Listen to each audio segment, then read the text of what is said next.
హరి ఓం everyone. Today Gita జయంతి, భగవద్గీత పుట్టినరోజు. ఇవి ఒక్క శ్లోకంలో ఒక్క పాదం చదువుకున్నా కూడా ఎంత మనకు జ్ఞానం అనేది తెలుపుతుందో. శ్రీకృష్ణుడు మన కోసమే అర్జునుడు అంటే ఉదయ తిష్టది అర్జున అంటారు కదా. స్వామి మనలోనే ఉన్నాడు. స్వామి అది తెలుసుకుంటే మనం కూడా భగవంతుడు అవుతాం. కానీ మనలో ఉన్న జ్యోతి మనం చూడలేం కదా. చూడాలంటే ఎంతో జ్ఞానం కావాలి.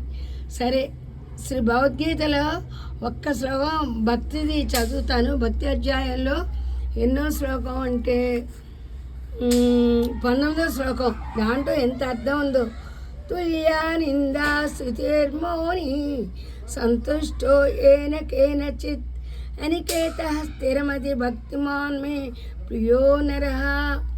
దీని అర్థం ఏంటంటే, తుల్య నింద చేసినా సరే, స్తుతి పొగినా సరే, మనం ఎప్పుడు ఒకలాగే ఉండాలి, సంతోషంగానే ఉండాలి.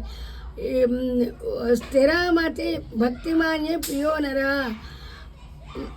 మనము ఎప్పుడు కూడా తిట్టినా పొగిడినా ఒకలాగే ఉన్నాం అనుకో, సంతోషంగా.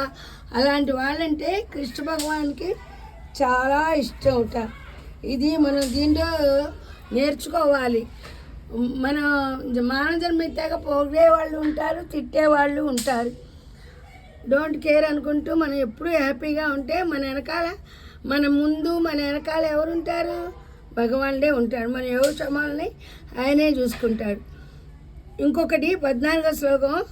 సంతుష్ట సతతం యోగి యథాత్మా దృఢ నిశ్చయ మయార్పిత మనోబుద్ధి యోమ భక్త సమే ప్రియ.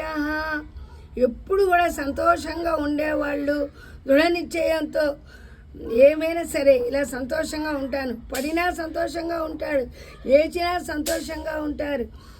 అలా ఎవరైతే అలా ఉంటారో వాళ్ళంటే నాకు ఇష్టం అంటాడు కృష్ణ భగవానుడు. మానవ జన్మ ఎత్తాక సంతోషంగా ఉండాలంటే ఎంత కష్టమో. కానీ మనం పడినా కూడా లేస్తూ సంతోషంగా ఉండాలి. దెబ్బ తగిలినా కూడా మరి రమణ మహర్షి అంతేగా, కాలు నొప్పి ఉన్నా, కాలులో నుంచి చీము గారుతున్నా ఇది నా కాలు కాదు, నా శరీరం కాదనుకుంటూ ఉంటాడు. అలాగే మనం ఎవరిని తిట్టినా పొగినా నన్ను కాదనుకుంటూ ఉండాలి. మనం కూడా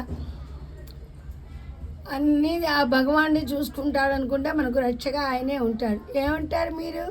అవునంటారా కాదంటారా? ఉంటాం మీ శ్రీదేవి. హరి ఓం.